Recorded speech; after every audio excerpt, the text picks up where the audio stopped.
everybody, welcome again. This one we're actually going to call episode 0 because this is about inventory. So after unboxing the guitar kit, this is just a brief rundown of what we have.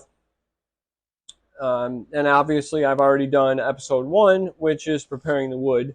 But let's say episode 0, we're going to inventory what we got here. So first of all, in the kit, you've got your guitar body, obviously made of wood. Various styles you can get. You can get the Telecasters, you can get Strats, you can get Flying V's, all sorts of different body styles you can get in the various guitar kits that you can find online at some of the Jungle websites or different auction sites. Anywhere that you look, you can find the guitar kits reasonably priced, usually $140 to $200 depending on the kit that you're getting. And you basically have everything that you need to build a nice guitar. Along with the body, there's a headstock. Depending on the kit, you can get, and again, changing the price, you can get maple headstocks, you could get mahogany. You could get maple with a maple fretboard, or in this case, it's maple with a rosewood fretboard. Some options there. They all come with a set of strings. Personally, I probably won't use these strings. I'll throw a set of Ernie balls on there, or a set of Diodarios, depending on the sound of the guitar. Comes with a pick guard. You'll always want to fit these. We'll go over this later, but you want to make sure and fit the pick guard to the neck. And make sure that that fits tight there as well as the body. There's a little bit of a gap. This kind of pops into the neck, so to speak, because of the size difference there. And then that way, when you line this up, you get your neck and your pick guard lined up just for taking measurements and pre-drilling screw holes. You want this attached to the neck. You want the neck attached to the guitar before you pre-drill these holes. But we'll get into that later. That's a different episode when we get to assembly. But of course, you get the pick guard, the neck, the body. Very crucial, you get the instruction book. Now the instruction book, a little bit different here. Do it yourself. I highlighted the single page for the Fender Telecaster. There's a lot of different ones in here, same book for multiple guitar styles, but this is going to show you tips and tricks on mounting the neck, marking the holes, also all the tuning knobs and things like that. It's got a breakdown of what the different parts are, so that one page is valuable. Before we go any further, let me bring you in a little bit closer. All right, there you are. So, looking here, we've got most of our controls kind of pre-assembled here in one unit, where we have both of our control knobs and our tone switch. That's a 3-way switch. Wiring on the back. There's one thing with these kits, you do have to solder the wires when you get to that point. Again, that'll be a different episode when we wire the guitar and get it fired up for the first time. Along the lines of the knobs and the wires and the switches here, what hooks into that? Well, of course, pickups. So it comes with a dual set of pickups. We've got both different styles here for the Telecaster, front and rear. Now me specifically, for this build, I'm using this set.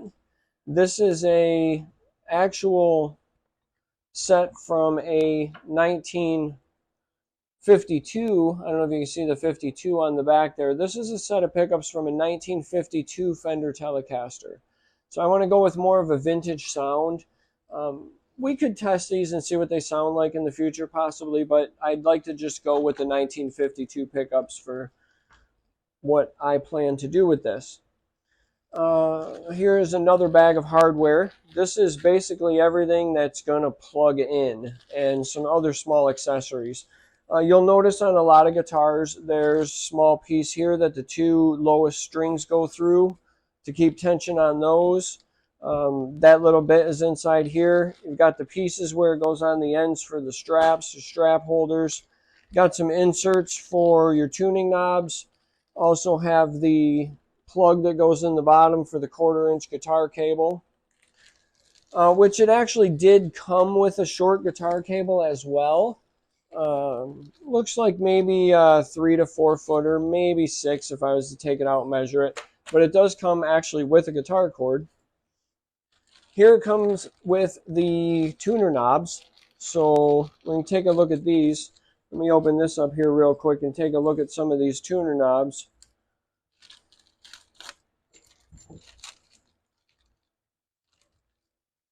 Nothing really fancy. Not sure if you can get a look at that or not. It's got some white on there. All of them have the same white circle on them, and they'll come through obviously for tuning your strings. All chrome. And these are the types of things too. When you get a guitar kit like this and you're building it, you can always modify. You know, if you want to go gold hardware, you can order that separate.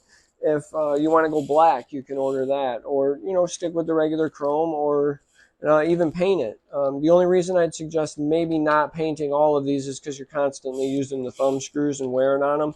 But there is a small Phillips head in the end. You can take the Phillips out and pull the wing nut off of these. These actually come apart where if you pull this screw and you take the wing nut out, you could paint the tuner itself, but leave the wing nut chrome so that when you're tuning and untuning your strings, you're not wearing the paint off of there, yet you could paint this portion or powder coat it to match. You know, just make it your own. That's one of the fun parts of getting a kit like this, is just making it yours. It comes with a couple stickers. We've got a Fender Custom Shop sticker and a Fender Telecaster sticker. Not sure how good you can see these. I'll hold them up here for a minute, see if they come into focus.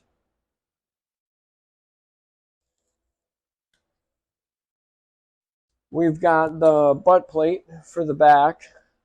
This would go obviously on the back of the guitar to mount the neck here.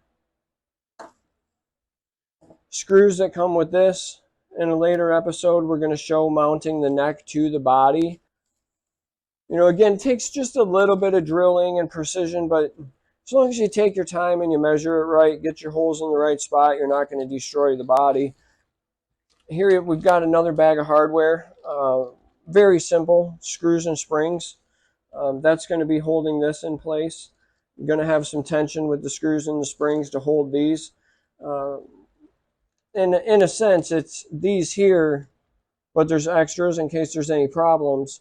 And then there's also a few extra screws for some of the mounting hardware over here, just in case maybe you happen to lose one, anything like that.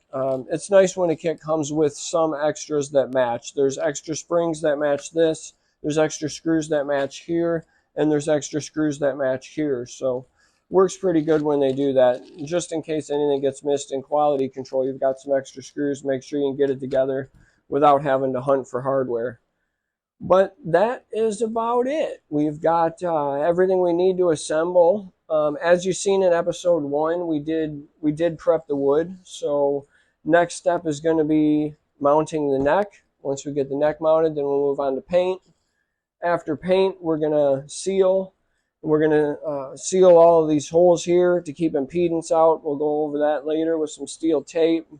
Then we're going to start to assemble the innards, get everything soldered in place right, get the pickup soldered in, mount the adapter for where our guitar cable is going to go in, the input jack, get the input jack mounted, get the tuning knobs on, throw on some good strings, and away we go.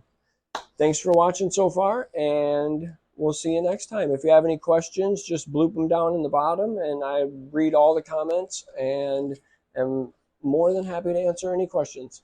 Thanks, everybody.